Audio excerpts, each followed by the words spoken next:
Okay, this is Steve from Steve's Locksmith Shop. I thought I'd do another video on one of our vintage machines we have here in the shop. So basically, this is for cutting GM, Ford, and Chrysler keys back from I guess, the late 70s, 80s. And we'll cut one. This is a GM car key. So basically, you clamp it in there. We'll start over. Just clamp it in there. There's a gauge here that flips up to put the key in the right spot. And this used to have a handle, but we just have a nut on there that tightens it down. So we're going to put it in. And you have your depth spacings here. Okay.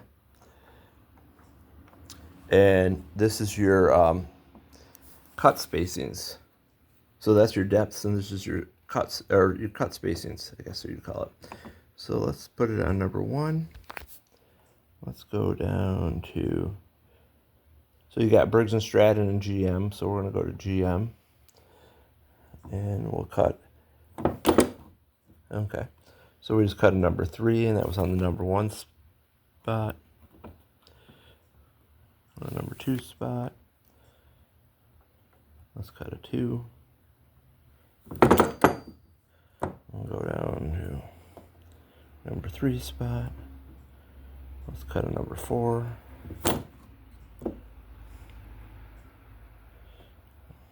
4 spot. Let's cut a number 2. Number 5 spot. Cut a number 3.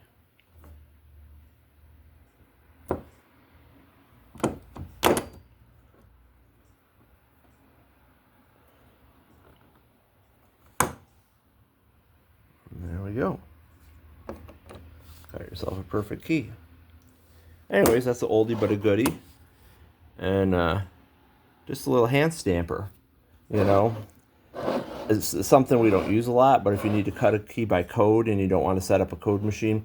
Now, so there's 2 on this. Back in the day, you'd have Briggs & Stratton keys and you have GM keys. Briggs & Stratton would be like for the older, like the 50s cars. And then your GMs would be like later than that. I might not be right on the year, but anyways. And then this would be a dial for the spacers for Chrysler. And that would be the depths for Chrysler. And if you see, it'll do Yale also. Let's see.